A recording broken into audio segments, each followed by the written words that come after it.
Well, good morning, ladies and gentlemen. Welcome to Grumman Pilot YouTube channel. And today we're taking another look at Fredericksburg in 2006. This is a different viewpoint done by Claude Allen. Thanks, Claude, for sending me the video. And y'all sit back and enjoy the show. So we would like to ask you please subscribe, hit the like button, and hit the notify to stay current with our content.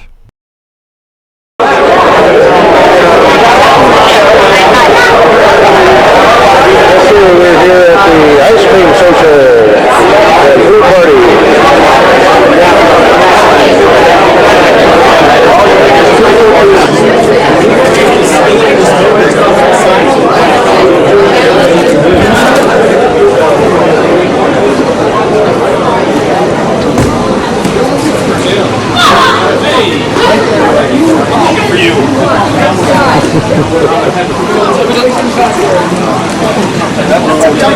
You found me. You want to fly tomorrow morning? Yes. All right, 6 a.m.? 6 a.m. I'll be there, sir. Okay. Would you like me to go fetch it and bring it to the ramp, or you want me to just meet with you and we'll get it?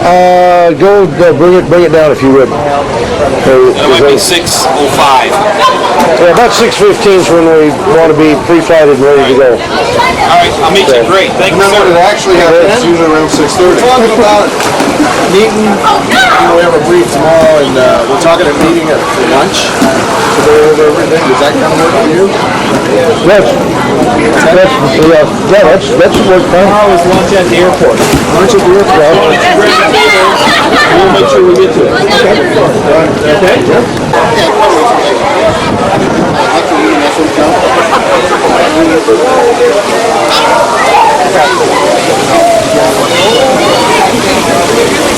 Well, I'm staying at the wrong hotel, I tell you. Bob Dylan. That's really Bob Dylan. That's his name.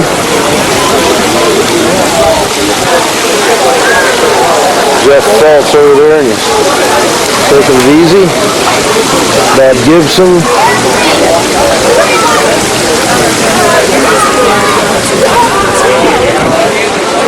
Hey, there they are.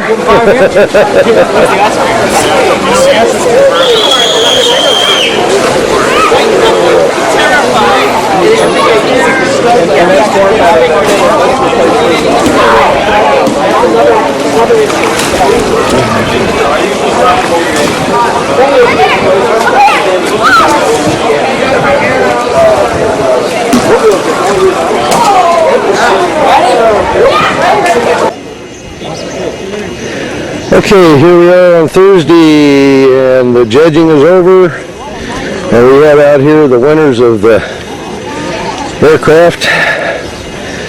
We have best two place over here. This is Bill McKay's AA1C, the last 1C built. And we have best in show. Allen's AA1C. The 320 conversion, and Bill's got an 320 conversion also. And we have the rest of them down through here. Best interior.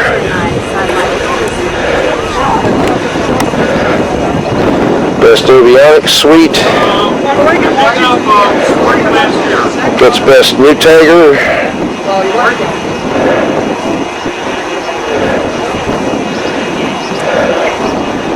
And on down the end is best follow forward and I think best full plate, best overall. No, that was runner up for best in show.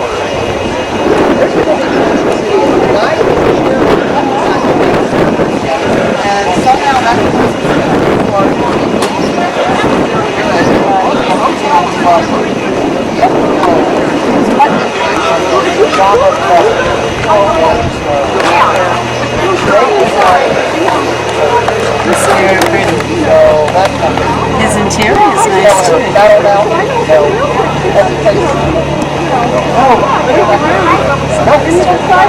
Grumman 430, Grumman 530, Grumman transponder, S-Tech autopilot.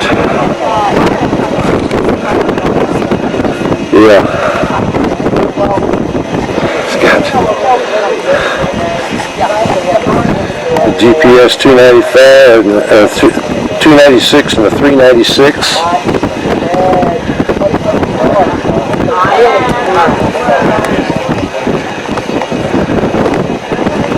Light card compass, yeah. Bunch of ear vents down there. I gotta see this, Bill. So you gotta see what the competition is, so if we ever want to compete with them, I guess we get out our checkbooks and start writing. It's called Bring Money. Yeah. And more money. Well, we already got a few bucks in ours, so. Like you say about boats, break out another 1,000 is what BOAT stands for. We always know we've got a pretty big presence inside.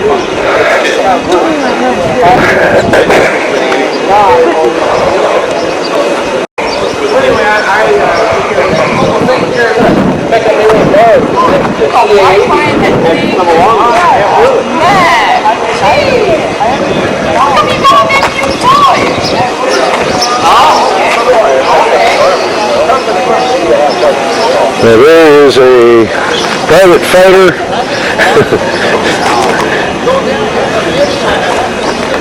Under the billboard.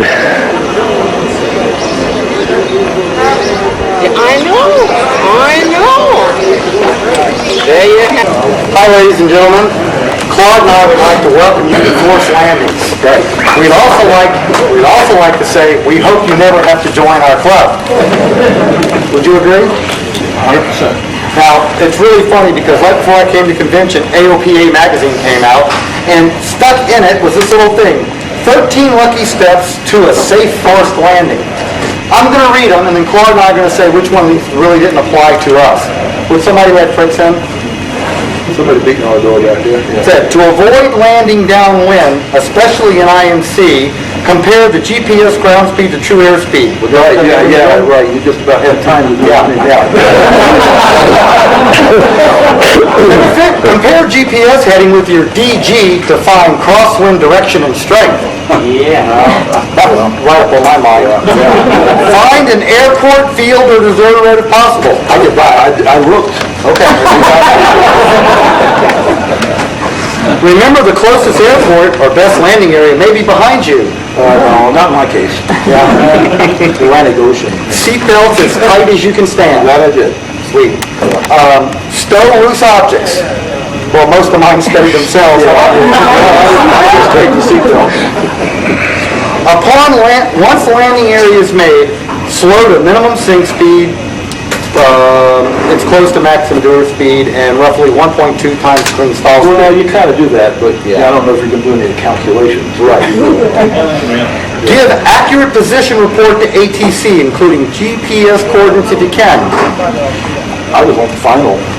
In my case, as I said in my article, when the engine stopped, I immediately went through an emergency checklist that I learned at Annapolis, and then I tried to make my emergency ATC call, not realizing I'd already shut the master down, so which was flaps wouldn't come down, so I had to undo part of that checklist. By the way, not a Navy pilot, but an Annapolis class of 77. Flaps to full, which I did on landing. I did. Landing gear is a toss-up. Make your best call. I left mine down. And then you're out like this. Try to relax. I mean, enjoy the ride, folks. Electrics, fuel off, and door cracked open. All right, can't do this. And cushion face with pillow, folded jacket, or blanket. Did do that either. So this is great if you have the time. Claude will tell you about how much time he had. Not much. Well, I'll tell you what happened to me. I was flying from my little field in Howard Field, near San Augustine, Florida, to San Augustine. Had some work done on autopilot. Left the house, 9:30 that morning? 8:30. About 8:30 that morning. And airplane was running beautifully. The week before that, I went up to Sanderson, Georgia, I think, and we had the prop balance. What was it? Sandersville. About a week before that. Had the prop balance. Airplane was beautiful. I kept thinking that as I was in final, or not final, as I was flying into San Augustine. San Augustine's a controlled field. And they told me I was number 3 behind a Cessna 150 and some other airplane of some sort. And I pulled the power back to idle, getting behind the Cessna 150. And just as I was making a base to final, I went to adjust the throttle. And the throttle went plunk. And I thought, nah. You know, so I went bonk, bonk, bonk. And then I thought, what else can I do? Mixture, maybe something like that. You know, AG5B is electric mixture. I didn't do anything. So I was about 500 feet above the ground level by then. 10,000 foot runways right out there where I can see it, and I'm over this swamp. And I'm going down, I'm going down, I'm going down, and I'm pulling the yoke back, I'm going down, going down. And I remember reading Bob Hoover saying something about flying the airplane into the crash if you're going to crash it.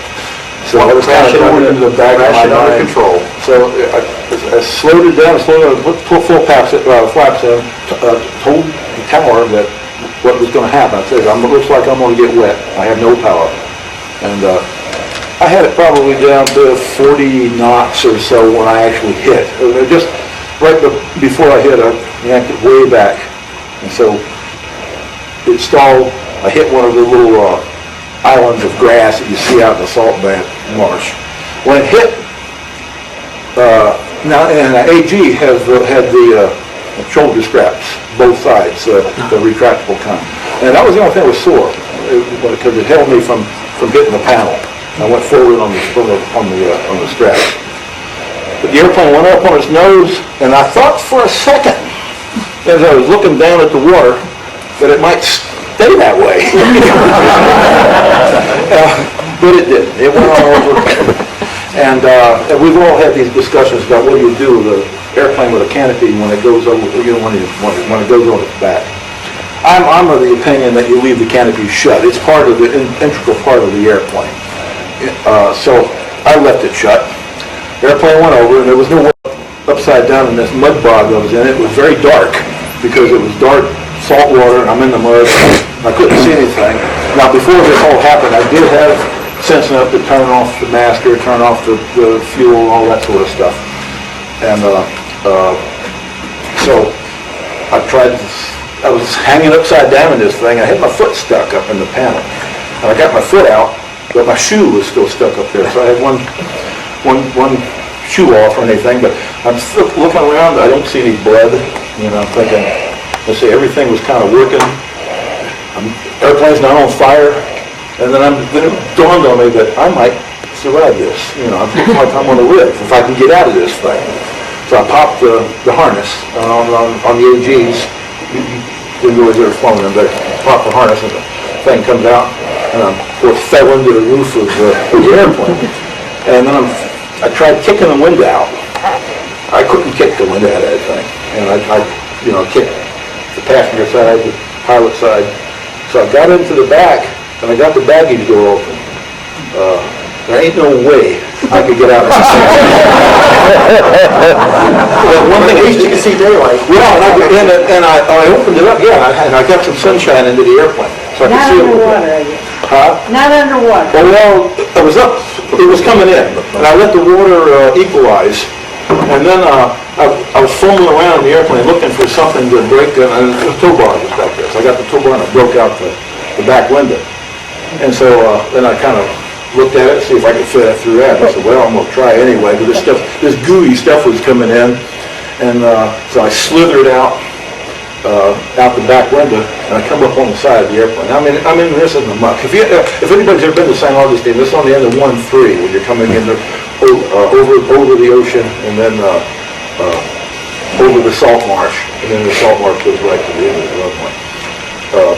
But got out of the airplane, and about that time, helicopter was over right on top of me. I mean, these people were fast. They got the St. Johns County Sheriff's Department came out there. They dropped the guy down with a wetsuit. He checked me out, and I was sitting there, and I said, yeah, I think I'm okay. I was covered with mud. All you could see was my eyeballs. I was covered with mud and dirt.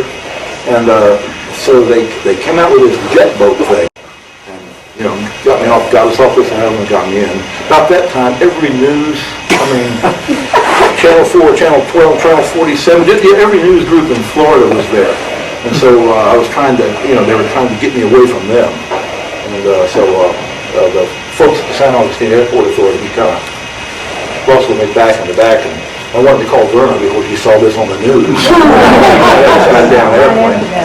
And anyway, that's the accident part. The accident part actually wasn't as bad as you would think because I wasn't hurt, I got out. And then a little later on, I had to think about now what? Insurance, FAA, all these things that you got to go through. Did you deal with the FAA reviews? Oh, did I deal with the FAA? Okay, well, that wasn't that bad because they came out immediately. I told them what happened, and the FAA guy was there. I don't know how he got there so fast, but he was there. He lives for things like Right. The carburetor arm, what caused this thing is Jeff Salmon the other day. He actually had a lot of this. He went through it, so I'm not going to go through it totally again. But I had one of those trailer hitch type carburetor arms. If you guys have these on your airplanes, get rid of them. Get the other kinds. That thing, it had a crack in it. There was some corrosion in it, and it just came off. And it came off at an inopportune time. I've heard of other people have them come off, but usually, after they've landed the airplane and they go to give it power, they don't move because the things come off. Yeah. Don, when you lost the throttle, was it immediately clear to you you're not going to make the field, or did you think at first you might? For a couple of minutes I thought I might, but it comes down faster than you think when you just have idle power. Well, you had idle power. Yeah, I did have idle. It was idle. The prop was turning just fine. I just couldn't figure a way to get out there and push the throttle. The other thing is that the runway at St. Augustine is up high. The swamp's down low. So in a way, I was thinking about trying to stretch it, but then I thought about what would happen if I got there and just slammed into the side of that runway embankment. So I thought maybe the water might be softer than that. So, but the actual accident, and getting out of the accident, and I was okay. I refused to go to the hospital. I didn't need that. Had to sign some stuff that the sheriff brought out, and went through the deal with the FAA. The FAA was very good. They didn't violate me with any kind of violation or anything like that. And insurance company was also surprisingly. You read about all these horror stories. I had Global through Norris, through our units, and I got that afternoon, or actually we got home and got me after I went. You probably saw remember what I looked like when I was standing there with a big bog of mud. Swamp color. That was swamp color, yeah. The swamp day. The San Augustine Power Association has showers back there. Everyone brought some clothes and got it all up. I called the gal, I can't remember what her name is. Vivian? Vivian? Norris's wife? No, with Vivian. I did call, what I did was I called Global. Oh. And Global gave me a girl in Ormond Beach who was the adjuster. And they called me right back, and she called me right back, says what happened. They sent this outfit from not Ormond Beach, but Grinnell, Florida, called Command Salvage. They were right out there to try to get the airplane out. So they were going to try to get the airplane out and actually save it before the tide came in. The insurance company, my biannual was good. I had all those things were good. I gave them a copy of my medical. My biannual was in date, and so there was no questions. It was just, what are they going to do? Are they going to pay me off? I had $85,000 total hull on the airplane, which wasn't enough to cover it, by the way. And I knew that. But I used to just carry the 85 because I always figured, well, I hit a deer or something, it will cover something like that. I never thought about totaling the airplane and living.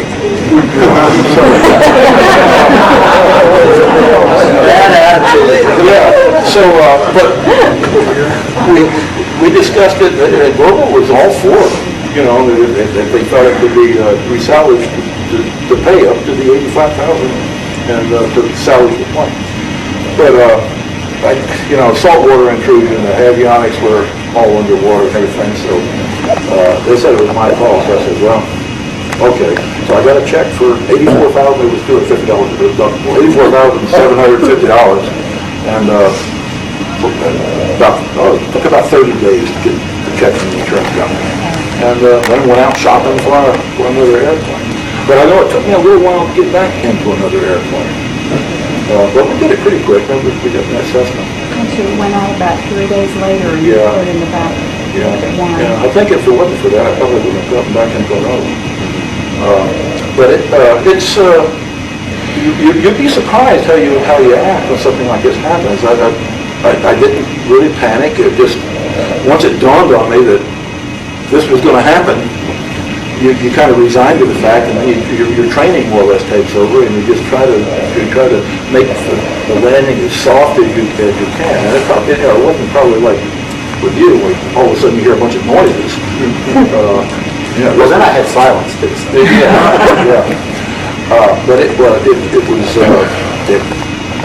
I don't want to do it again. I hope this is a one-in-a-lifetime thing, and mine's out of the way. Statistically, they say that an engine out happens for once out of every 25 years of flying. That's about right. And I don't have 25 years as I'm ahead of the curve. I think I am too. Yeah. How many hours were on the park? Well, the park, the airplane was fairly new. I mean, when I say new, it was a 91 model. I bought the airplane with 400 hours on it, and it had around 1,600 hours on it when I lost it. And it was the same park? Yeah, I mean, how many people changed their throttle cable push? We all did after you. Yeah. With the throttle cable linkage, if you change your engine, is that something that's normally changed at that particular point in time, or does it kind of live through that? Sounds like a dumb question. Well, at annuals, it was checked, it has that little thing on the end that you screw in, and you... But I mean, if you've replaced your engine, you might still have that same... Copyright that anyway. Well, now, like I say, like Jeff said the other day, there's a service kit on this thing. Well, I can tell you, there's a service kit, and that service kit came out before I crashed this thing. It just never got into the mail. And Garner Rice photocopied it to me like that day. And I said, this is doing me a lot of good. I was real interested in this. And then about 2 attorneys called me a little later on. They were real interested in it too, because they thought that, we can probably go after somebody here if you'd like to do it. But I didn't want to pursue any of that. But just stop what I do. Fix anything. I told them no. I wouldn't do anything. The insurance company covered my damage, and I was not hurt. And who you going to sue? I mean, AG built the airplane. You going to sue Tiger Aircraft? That's crazy. So I didn't bother with that. The news media drove me nuts. They do. You crash an airplane. It's not, or even a little thing. Run out of gas with an airplane. You didn't make the news. But this was kind of like, it was on the news for like a week, wasn't it? Now, there's ways to handle that. Yeah. When they call your cell phone, you speak French. When they call you with a French speaker, you speak Italian. But anyway, that was my experience. It worked out okay. I got another airplane now. The windows you couldn't kick out, how thick were they? I don't know. But that was a 91 model, and they were stock. So the reason I asked that question is I know a lot of the early 70s, 80s vintage Grummans came with very, very thin side windows. Yeah. On my Traveler, I think the rear quarter windows were like 1/16 of an inch thick, and the side windows were 1/8 inch, but I think they looked thicker on the later ones. Well, I think they did, because that was one of the things they did with the AGs, was put more, to make them quieter. Well, the reason I bring this up is that I bet you a lot of people in here with those older airplanes put in double thickness windows along the way because it was a noise reduction issue. And of course, since then, everybody now has active noise reduction headsets, and they really don't need those double thickness windows in the airplane anymore. They've still got them, and they're carrying around twice as much weight in plexiglass as they need to, and they've also got windows they can't kick out. Well, the other thing too, you got to remember that it's leverage. I mean, it was kind of hard to get my foot over there to try to get a straight shot at it. So I kept, I tried it with my fist. Oh, bam. Of course, the water, the pressure of the water on the outside too. But Remember the discussion on the gang in 2001, the early part of the year, about these little hammers for breaking car windows? Yeah. I actually had Garner bring old windows still in salvage frames for people to try their hammers out, and to try kicking out, and nobody took advantage of them. So I went over and tried to break one like this. yeah, With a little hammer, that hammer's for glass, not yeah, for plexiglass. that's something. The tow bar though, you got enough. So if you got a tow bar back there, that will work. Okay, thanks, Claude. Okay, so.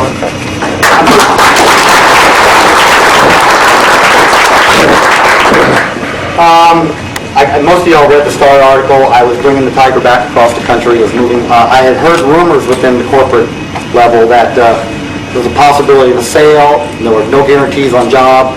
So I said, all right, I'm going to take advantage of corporate travel. I'm going to take my Tiger back home to the east. If I do stay with the new company, I'll just work out of the Toronto office, or if they could just buy me out. So I was coming back, and the first day, not a problem. Flew all across, went up in Idaho mountains, was going direct to Thermopolis. And it was when I was climbing through 14,000 feet that something just didn't feel right, and I just said, you know, I'm going to divert down to Rock Springs for fuel, because I want to get in flatter land. And I went down to Rock Springs, took on fuel from Rock Springs to Valentine, Nebraska, hot afternoon, late September. I figured, my oil temperature's a little up, my oil pressure's a little low, it's a hot day, I'm up hot, okay, no big deal. Landed at Valentine, checked my oil, I was a half quart down, but I hadn't checked it in a while. I run at 6.5, I was at 6, no big deal. Topped it off to 6.5 in the morning at Valentine, dropped in fuel, took off. Went up to my normal cruise altitude to stay out of the heat of the day, 9,500, 11,500. Got up there, got to cruise, and looked over and went, why is my oil temperature high? It was cool.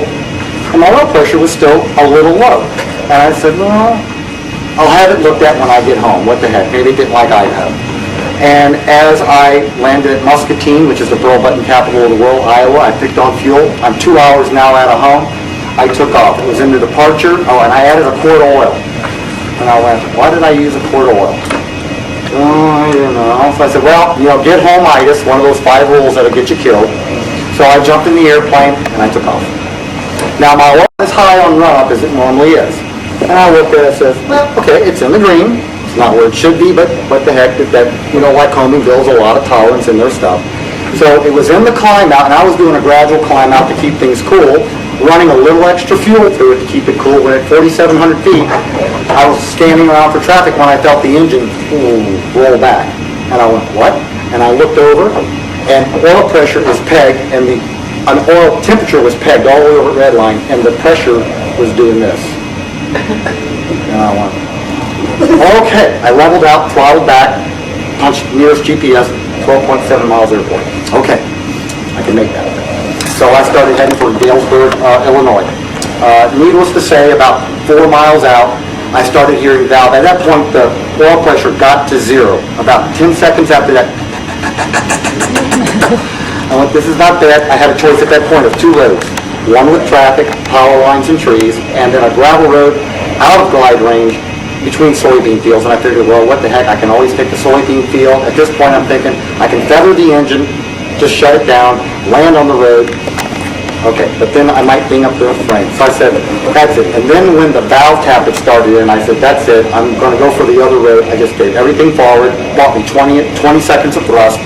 The prop actually stopped in about 3 places. It went, torqued the airplane over, did my emergency check, set up on the road, and I went ahead and went downwind first and couldn't figure out why the flaps were not coming down, and nobody was talking in the radio. Mask is off. Turned it back on. Galesburg Unicon, Tiger 23 Julie Kilo, making emergency landing on the road approximately 3.7 northwest, landing to the west. 23 Julie Kilo, no problem, shut down. Dropped the flaps, landed on the road, a lot like landing in Alaska for those of you who've been there. You land on gravel, not a problem. I'm glad I didn't choose the soybean field, because halfway through my landing roll, there was a gully about 20 feet deep, and that would have been real bad. So I landed on the roll. I did roll one aileron to avoid a big pothole, but I landed on this gravel road. Jumped out of the airplane with the fire extinguisher, popped open the cowl for fire, and there was nothing. Because when the engine stopped, big puff of white smoke. It came in through the vents, very disconcerting, but it went right away, and I went, okay, no fire. Oh, great, great deal. Got it on the ground. Put the fire extinguisher away, walked around to the front, looked around, and then your heart starts to pound. then your knees get wobbly. Car comes down the road. You okay? Yeah. My wife said your airplane was really quiet, and I said, you know, his propeller's not moving, honey. That was okay, which I was at that point. Come on in, Dave.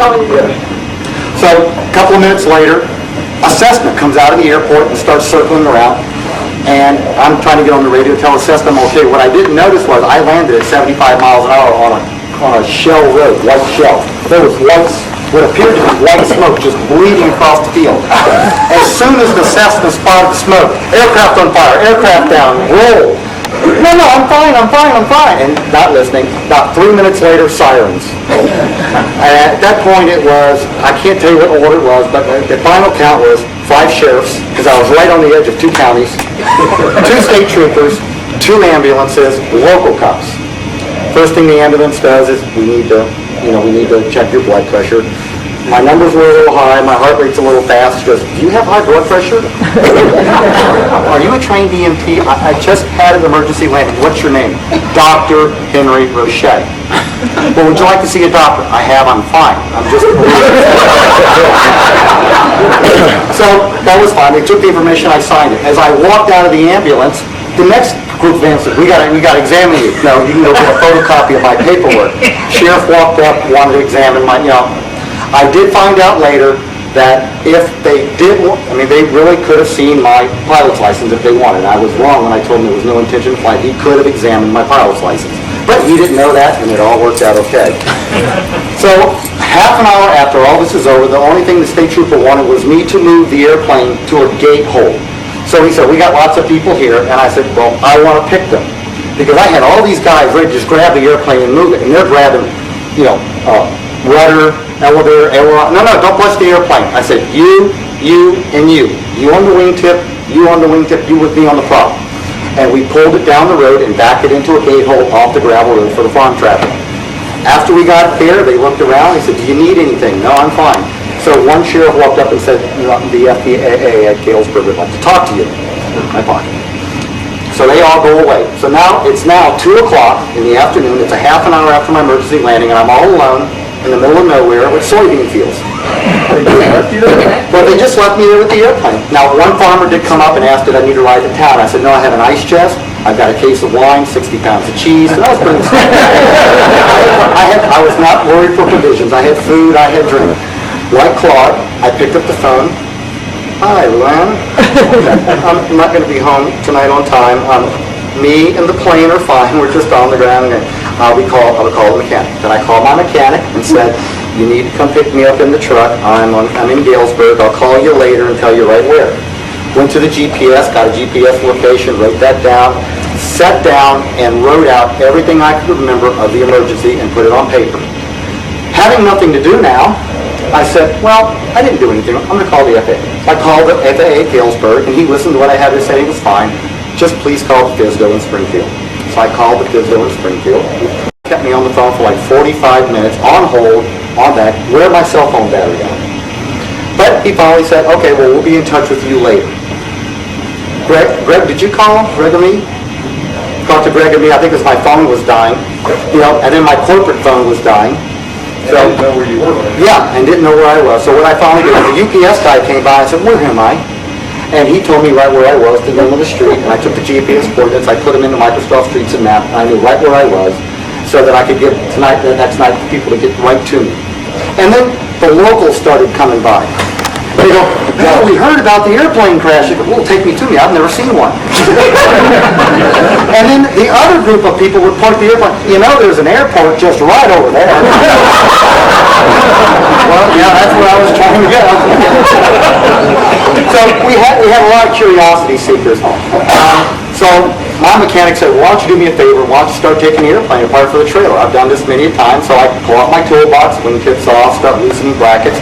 I had nowhere to put the fuel, and I didn't want to dump 46 gallons of fuel into a ditch. So I left all the fuel lines. I didn't have the tools for the tail. So when the farmer came by and said, well, is there anything I can do for you? Do you need something to eat? No, I said, I've got plenty of food.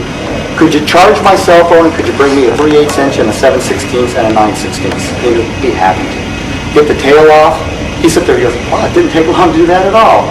Nope, got all that. He brought me 2 beers when I finished that. Brought me back my cell phone.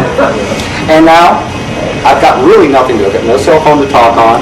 Finally, one of the emergency people came back because he wanted to show his wife a crash site. And he says, is there anything we can get you? I said, well, the bugs are starting to get kind of bad. It's summer. Could you bring me some cigars or something to smoke to keep the bugs out? So I basically hung around until 1:45 in the morning when they arrived. We were going, where are you? I said, I got the beacon on. Just turn down this road. I'm the first Grumman on the left. But Microsoft Streets and Maps is wonderful. I'm going, okay, you're on I-74. Get off at the Main Street exit. Go down. I talked them right in. Also, while I was sitting there, I had nothing to do, so before daylight ended, I inventoried from the military. You know, when you inventory your resources, I inventoried everything I had in the airplane. Then I had all these control circuits. Okay, if I would have crashed in Idaho, how would I have built a shelter? So I tried all the different ways of like putting the tail section against the back of the wing and using other pieces to try to build a little shelter under the wing. I tried laying down on the canopy cover under the wing in the grass to get some sleep, waiting for them. But the people kept coming by and talking to you. What are you going to say? You know, hi. Yeah, no, it was the first time for me too. A lot of fun. When we got the plane home, and we began to look at what had actually come. We knew we had a loss of pressure. We knew we had thrown a connecting rod because when I popped the cowling, this is what I saw, the end of a connecting rod sticking up. Well, I would, but there we go. Oh my. Now, hold on, it gets better. So we saw that. And there was old black oil everywhere, and then some of the oil was gray. We went, oh, it must have been making metal maybe a little bit. So that's what we saw first. I said, I threw a connecting rod. No big deal. And I thought all the oil had come out of there. That explained the white smoke on the exhaust. As we began to disassemble the case, in the bottom of this one, you'll notice that there's a ding here. When we pulled the case off, this piece of the connecting rod was beat into the case. Literally as part of the case. Couldn't pry it out. We eventually hammered it out. As we got it apart, we saw the other part of the morphology. A little lightning hole to speed mod. Now, the number 2 connecting rod must have spun a bearing because it was losing oil pressure. This is what, this is badly scored because it's from another cylinder, but this is what a connecting rod bearing on the main crank should look like. This is a piece, and this is a piece of bearing foil. Bearing heated up by spinning around and being extruded out the side of the fitting. Now, while that was going on, I had oil pressure. When it finally came out, there was too much of a gap. I couldn't have any oil pressure, and it just all ran out the bearing, and that was why the catastrophic loss. Pieces of the connecting rod, it was hot. The journal looks like molten lava, and it is just destroyed. There was hardly anything in the engine. If you don't think that an engine can put some torque, when it stopped, it literally torques the airplane. Bent push rod, broken tappet. I'll talk about that in a minute. There's a piece that was held on by a bolt. That's a big chunk out of the center section down here. These are just all the pieces out of the aircraft. We didn't find them all. But one of the things, I looked at the engine, and I looked at the log. I went back and examined the logbooks. Airplane was bought from George Chambliss, bought it from Fletcher after a prop strike as one of the trainers. They did an engine tear down and a rebuild. George Chambliss kept it on Jekyll Island. I took it. I've raced it. I had 2,053 hours on it. I quit racing it in 2002 because it reached the point where engine at 1,850 hours, I'm not going to race anymore. And I was happy with that decision. So I called up ECI, and I said, tell me about your complete engine kits. And they told me what they do, what they did. So I ordered a complete engine kit, which is a complete engine sans case bolts. So I called them back. I said, how do I bolt the case together? Well, use your old ones. Well, a lot of my old ones are bent. You don't think there's some torque when an engine comes apart. And that's that piece. And this, I don't know where the bolt is, but I got the nut and the washers on it. The bolt, I didn't want to reuse the old engine. There was just so much metal in that. I bought just bits and pieces, that not all of them. But surprisingly enough, none in the screen. That's how fast it all happened. So, the filter didn't have much metal in it at all. So my decision was to go with a complete new ECI engine. And when I said that, he said, you had an engine failure, didn't you? And I went, yeah, why? He says, yeah, most people who do that, they all new reliability. I said, no, you're not going to ever do this. Because I had seen terrain in Idaho that I would not have wanted to land in. Now, if I would have had a chainsaw and I could have lived there for a couple of years, it might have been a different thing. Parts in Nebraska, I could have put it down in, but I'd have been miles in Wyoming from anywhere. I'll call you back with you. And who would have known? So we began reassembling, we put the new engine back together. But there were other things that were going on in this engine. Remember the piston pin AD for the wrist pins? Mine were replaced. I paid a mechanic to replace all, tear my engine apart, pull all 4 cylinders and replace the piston pin. 7 out of 8 were done. This one was not. Number 2? Number 3 cylinder. Now, what happened is, the one that was good moved, the bad ones would jam and force the piston across into the cylinder wall. As you can see, this had been rubbing for about 100 hours on the cylinder wall. And of course, when you pull the cylinder out, you get a whole bunch of these on the ground. Yep. So there was just, at that point, not going to do. The only thing off that engine we use is the data plate. Now, UCI does not make an A4K engine, so if you want one, you have to order an A4M, reuse your sump, reuse your tubes to your cylinders, and that's all you need to do. One thing I like about the A4M is the oil filter. It's that canted adapter you saw on the two-place thing. It sits up on the top at an angle, you punch a hole, you let the oil filter be able to spin it off. No more messy oil changes in the new Tiger. So that was fine. Got the airplane home. Airplane's coming back together now. It's been a long, drawn-out process. The FAA, on the other hand, is another complete issue. As Fran said, when I talked to Fran, she says, well, you know what Ron says. Ron said, don't call the FAA. But Fran says, I don't agree with Ron on this because you didn't do anything wrong. As a matter of fact, you did several things right. And I went, yeah, I'm going to talk to him. Don't call the FAA. First thing they wanted was, they had to give me permission to tear my engine down because they were trying to decide if someone had to be sent there to come get it. They were mad at me for removing it from the field of Illinois without permission. They didn't tell me not to. They just said, we'll call you back. They called me back a week later. Like, I'm going to leave my airplane sitting out in a next to a soybean field. So after we tore it down, they went, okay, what's the problem? Number 2, connecting walls to the joint. How many hours on the engine? 2053. All right, we want to see the logbook records of the engine. So we sent them from the last annual forward. No, we want to see all the logs. Not required by law. All they can ask for is the ones from the last annual, which is all we sent them. They asked for them again and said, you're not entitled to them, you're not going to get them. Not that I had anything to hide, but I guess I ticked them off. Because the next thing they said, okay, photocopies of your logbook for the last 2 years, photocopies of your medical, your BFR, everything. They pulled every string looking for something wrong. They didn't find anything. Finally, in January 30th, they called me up and said, okay, all we want you to do now is file an NDR with the FAA of what happened. So, connecting rod was thrown, loss of oil pressure, submitted it, we're done with the FAA. But that's just hanging over your head. So, NTSB didn't get involved either. nope, they didn't come talk to me at all, but the FAA was, I could tell who it was by their voice on the phone. I talked to them so much for a while. And so I should have taken Ron's advice and not call them, but that's just my thing. Well, the NTSB did get involved with mine. That's on there. He's doing it. Yeah. Did you file a master report? No, I didn't. What did you do wrong? I didn't do anything wrong. Yeah, but Now, what would have been the ramifications of not having called if they eventually called you and said, we heard that you crashed? I didn't crash. You heard wrong.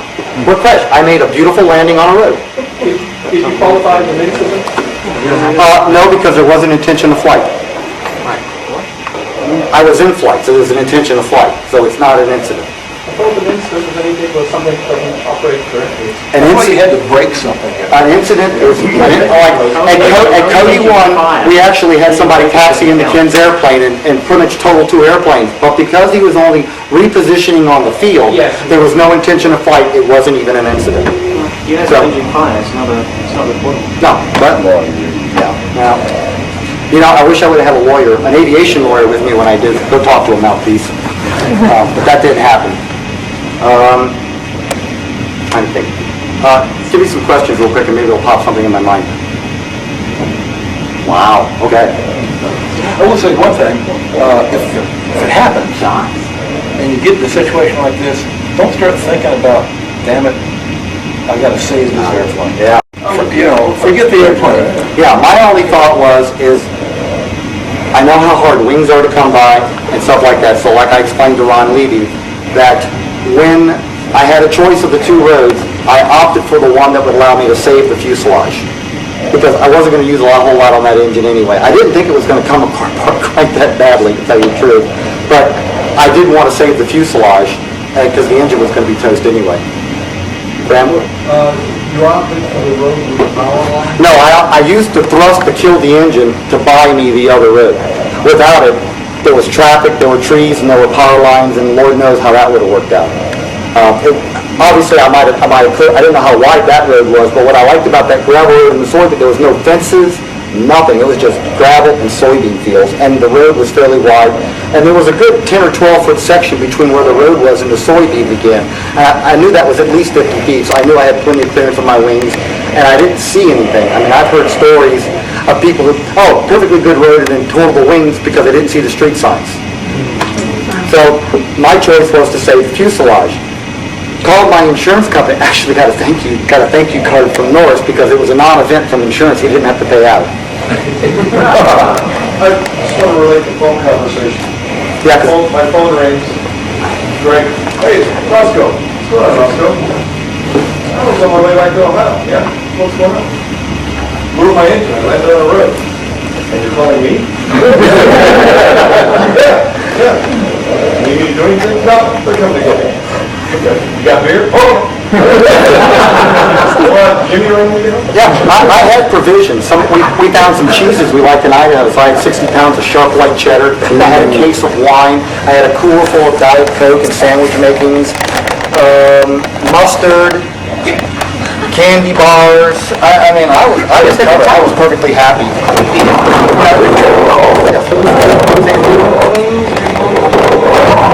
No. I left the wings on. Larry got there. We drained the fuel out of the can, and then we put the fuel on, slid the wings off. That's all we had left, and then we backed it over the ditch to get it onto the trailer, loaded it. It took about 3 hours to load everything. Now we're doing this in the dark. They arrived at 1:45. We pulled out at 5:45 in the morning, and it got light as we were driving out. And of course, we had been up all day, so we got home at 1:30. We parked the trailer on the side of the hangar, and it was too early to go to bed, so we walked to the house, got showers because we were filthy, and at 5 o'clock they basically had a barbecue. Like, hey, welcome home, Roscoe, tell us what happened. And we regaled them for about 90 minutes, and they finally said, you want to start drinking? Actually, I really just want to go home and go to bed right now. I was just whooped. I've been up for like a day and a half. You want me to tell you about the Tiger force landing I had? Okay. It wasn't a Grumman Tiger, it was a Flying Tiger plane. I was a cadet, and we were flying AT-6, but then we got some Flying Tiger, the P-40 flight time, and the first time you fly in, it's by yourself, no duel. On my third flight, I climbed up out of Red Field, Selma, Alabama, at 8,500 feet, and I was checking the props and everything out, and the oil pressure was on 0. So I called the tower and told them there's an auxiliary grass landing strip below me and I was going to land. And they said, circle what? Circle? Engine's still running good. They figured it was the gauge, not the actual pressure. So they said, come back to the main base. So I started back, letting down, opened the canopy, just in case I had to bail out. I was about halfway back at 4,000 feet, and the engine blew, oil all over the windshield. I was lucky. Right off to my left was another auxiliary grass landing strip, and I set it down there and didn't hurt the plane. Later I asked the mechanic what was wrong with the engine. They said, we don't know, we just put it back and sent it back to the factory. But anyway, when I graduated, they made me an AT-6 instructor. Maybe that was why, I don't know. I don't know I have not been a fan of doing it. I didn't do it with my engine because, just the history of it. The oil was kind of gray and thick as we looked at it coming, so obviously there was a lot of metal being made there. It might have caught the piston for me, giving me a heads up. I don't want it to happen again. That's why when we went shopping for the two plates we bought, we were looking for one with a run-out engine because I want to know what's in there. Now, I'm not going to take any more engines from friends who are mechanics, and trust me, people, I'd fly it. My standards go up a little bit now. Does the insurance company not help at all on this environment? This is not an insurance issue. So what if you had a bird strike on a prop during the landing? If I could have found a bird pulling the prop, I'd have been considering it. But basically, I pay all my taxes. I know I'm a rare bird. I don't ask for discounts on the car. Don't tell them what I really pay for. I know better. Yeah, I know. What? Hey, Roscoe, you talked about talking or not talking to the FAA. You want to talk about taking or not taking breathalyzer tests? I refuse the breathalyzer test. Because I learned that when I flew for the DEA, that's not legal. They can ask you, and you can volunteer, but they can't force you. State troopers. As a pilot? The state troopers that were there, or the FAA? State trooper they're only breathalyzing me to prove that I was under the influence and I was going to operate the vehicle. We have to do a sobriety test first. Yeah. And if you don't appear inebriated, I don't know why they would think Right. about doing that. Well, just one flight time was 15 minutes. as I pointed out to the state trooper, I said, you're telling me every time a car breaks down on I-74, you breathalyze them? No. What's different about me? He kind of left me alone after that. Irene, you had a question? Yes, why did the mechanic skip not doing that one cylinder? If you know the shop I use, they're very hectic. And the mechanics usually like to finish one thing, but the chief mechanic likes to pull people off of jobs. Hey, drop what you're doing, come over and give me a hand. Then go back to what you're doing. And that's how they, and I don't like... It wasn't intentional then? No, it was not intentional at all. It just proves that we're all human. And $700. It worked just fine. Yeah. I can't read the title. The airplane landing with the insurance pay for that? If I had... Tore up the airplane on landing? Oh, we've been covered. Would you have the engine? Would not have covered the engine. Okay. Would the insurance have paid for recovery if you were further out and didn't have your buddies a couple of hours away? Nope. No, they don't have any, I could have landed at an airport No, you're in the middle of a wheat field. They might have paid for the recovery. I don't know how they would do that. I recovered airplanes that landed in the middle of nowhere, mechanical reason, didn't get hurt. Yeah. Pick them up and they get a check for recovery, Yeah. even though they're not rented. Right, and then, that this is I'm part of group insurance. I don't want to see our rates go up. And I know that my mechanic, what he charged me to come get me and bring me home was $500 and to pay the rent on the trailer. And I was able to work that out for working at him for $10 an hour in the shop. Well, then what happened if you were, 5 states away? If I'd have been 5 states away, it would have been a whole different issue. I probably would have gotten a U-Haul and loaded it up myself and driven it home. The insurance company doesn't want the radios to disappear, so they're interested to get the airplane secure. Yeah, and I stayed with the airplane because there were a lot of young people going by, and considering the nature of the do not trespass signs that, were down in the creek bed that had shotgun holes in them and rifle holes, and I didn't want people coming out and just, hey, I've never seen an airplane before, let's see what we can take out of it maybe. I just stayed with the airplane. I did call her on the phone. I was trying to get some sleep in the cabin because I couldn't sleep, and I was hunkered down in the seat, and I was trying to get comfortable. I was using Roscoe, my racing raccoon, as a pillow, and a car stopped. And I went, okay, well, maybe they're just looking. Then I heard the car door shut, and so I sat up and flipped on the master and flipped on the battery light, and they jumped the car and disappeared. And I was like, aha! At that point, I said, all right, I'm not going to sleep. Apparently, insurance companies, it's over and above. I got my full value of the hull on mine, and they used a, big, huge Bell Jet Ranger to. Well, they tried to pick it up, suck it out of the mud. Yeah. It just kind of hung there, and then they said, "Well, we'll try again tomorrow. We'll take the wings off." And they took the wings off of it, and they went to try it again, and they said, "Well, we're going to have to take the interior out. It's all soap." Yeah. And then they went out and they finally got the thing out of the water, and this is when they really busted it up. They brought it over and they because the windshield wasn't even broken, and when they kind of dropped it, and it was...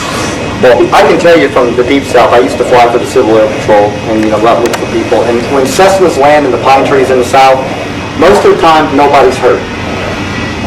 The airplane comes to a full stop and they're 15 to 30 feet up in the air. So what do? They open the door and look down and then they pop their seatbelt, fall out and break an arm or a leg. Any more questions? Jim, you had a question? No, I'm good. Oh, okay. Well, we're done early. Thank you very much, and I hope you never have one of these. If you want to come out and look at this, please. Freckles, our cat supervisor, and we'd like to introduce the new cats to you. We have Hopscotch there on the left. The other small ginger is Tarzan. He came with that name, and his sister will be popping up in just a second, and her name is Sweet Pea. These are the new cats that we've adopted into our home. It's going to be a nice little family, and we're having a ball. Thanks for watching.